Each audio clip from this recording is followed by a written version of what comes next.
How to give recognition at work.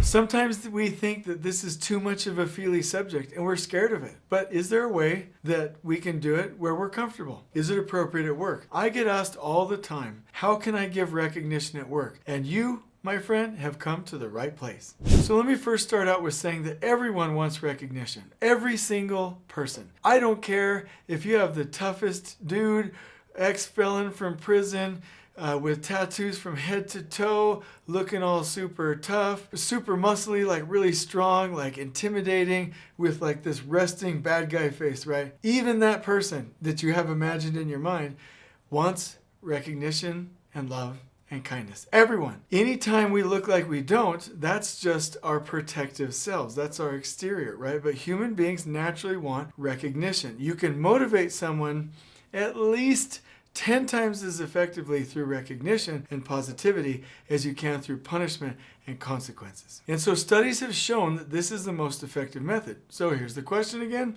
how can we do it? So as we get into this, I will recommend a book called How to Win Friends and Influence People. And one of the best things that this book has taught me is that we can be hearty in our approbation and lavish in our praise. Now, I'm not talking about the insincere praise. I'm not talking about flattery. That is not what I'm talking about. I'm talking about honest and sincere recognition. That's what I'm talking about. And so you're probably thinking to yourself, Jason, why are we talking about this right now? Why is it a big deal? It's a big deal because we don't do it. And like my grandpa said, is I wouldn't repeat myself if you would just listen to what I say. I'm just kidding.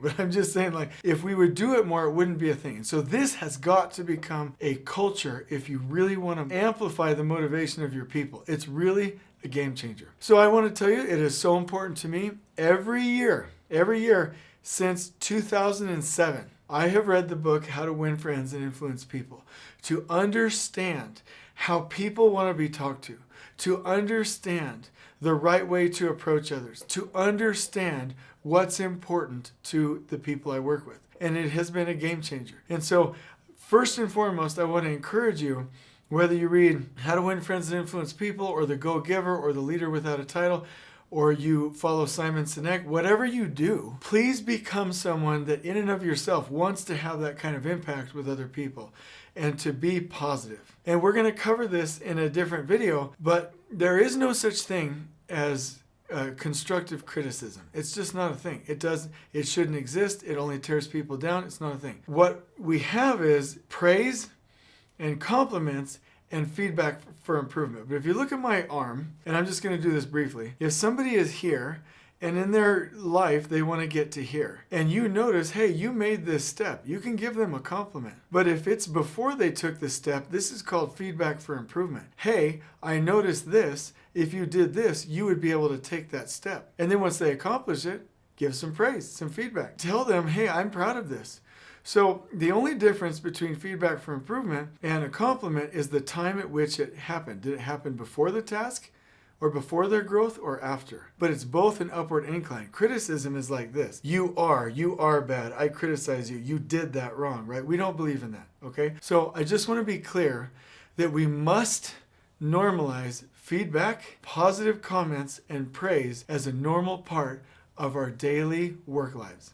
And so when you're doing this, just like with feedback, the same thing with compliments, you just got to be sincere. And I'm sure that's fine. I'm sure that's easy for you to be sincere. But the key is what we don't typically do is we don't notice these things. And so if we're always boxed in, email typing, which isn't inherently evil, but we can get distracted. Email typing in our own heads, thinking about our own things, our own projects, in our own siloed room or office with walls and doors shut out to the rest of everyone, we're not noticing. So if you really want to get good at providing recognition at work, then you have to start noticing, okay? Which means you must be interested in others. And here's the realization that came to me as a leader, is that I in the past have been doing things and using people to get them done. But real advanced leaders will build people, and those people just happen to do things. And if you really put your focus on people, it's not very hard to notice when they're doing a great job. The praise, the recognition, and the feedback for improvement will become natural. So make it sincere, and you must notice. The other thing that I would say is you just got to practice. So if you're going to go give someone some feedback, or if you're going to recognize them, or you're going to give them positive praise, just practice it. And hey, I really like that. Oh, here's a bit of advice. If you say, "You are awesome," then when they make a mistake, they will think, "Oh, I am not awesome anymore," and they will shame themselves. But if you say, "Hey, your work is awesome," that detaches it from themselves. They will be less likely to shame themselves if they make a mistake, and you're attaching it in an appropriate manner to their behavior, not to them. Right? And that's a very important concept. But just practice this. But if you go ahead and provide that recognition, just practice and say, "Hey, I really like the way you did that project." Okay? Now that's not going to be enough. Okay? People are going to wonder if you're sincere. And here's probably the biggest barrier to that is they'll be like, "Well, why? If you think I'm doing a great job in my role, why?" And so I've learned, not only will I not say like, "Hey, you are awesome," because that's vague and it attaches it to their identity. But I'll say, "You did this awesome thing," which is now the more appropriate connection. But I'll say, and the reason I'm saying that is because when you did this, that really did this, and it was above the norm of what I'm typically able to see, and our client was really happy with it. And actually, so-and-so said something about it. So now somebody hears a compliment and saying, "Oh, hey, Jason," speaking to me, "Hey, you did this really great thing." Okay. And this is what I noticed about it, and this is why I noticed, and this is what people are saying. And then I'm like, "Oh, okay, well, that's pretty detailed. It must be sincere. It must be real, right?"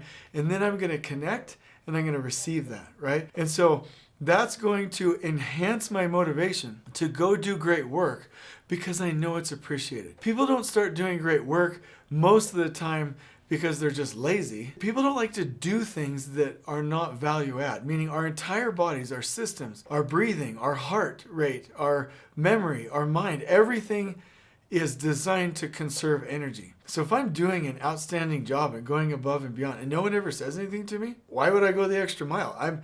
Why would I spend that energy? Why would I take that energy from my spouse and kids when I get home? Why would I do that when nobody even cares? I'll do it if they care. I'm doing what we need.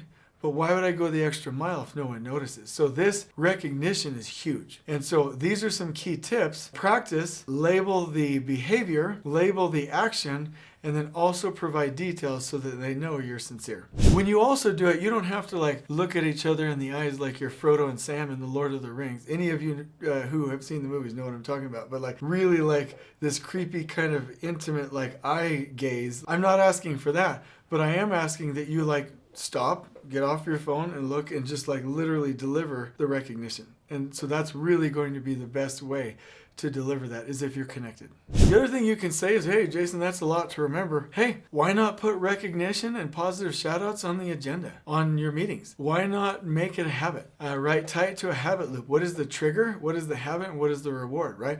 Mine is every time I get into a meeting, we ask for it. Every time I'm in a worker huddle, we ask for it. And we normalize giving praise. Now, I'll give you an example. At our company at Elevate and Lean Tact, it's so routine now. It's so much ingrained in everybody's behavior. I see 4 or 5 shout outs every day. And we do little recognitions every Monday. We give out awards. We're always praising people. We do it in the meetings. We are a company of positive comments. We recognize people over and over. And I never thought we would get to the point where it was natural, but now it is because we started it, we made it a habit, and now it just feels like the right thing to do because we've normalized it. So I just want to close out by saying that this is something that must be done. This isn't just a good idea. This isn't just another YouTube channel. This is something that is a game changer. I cannot adequately explain how many times I've seen a dysfunctional team and they're so frazzled and angry and grumpy at each other. And then literally my favorite activity is to go around the room and say, "Hey, each person say something that they most appreciate to the person on the right." And they do it, they turn, they deliver that recognition. And then it's like the person receiving it just melts. And the comment I always get is, "Wow, I had no idea that you felt that way about me." And it starts to mend hard feelings, it starts to heal, and it gets everyone in a space where they really, really, really are feeling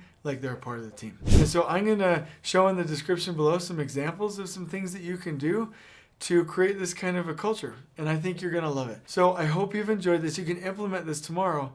I'd love to hear in the comments how it's going for you. And I really hope you do well with it. On we go.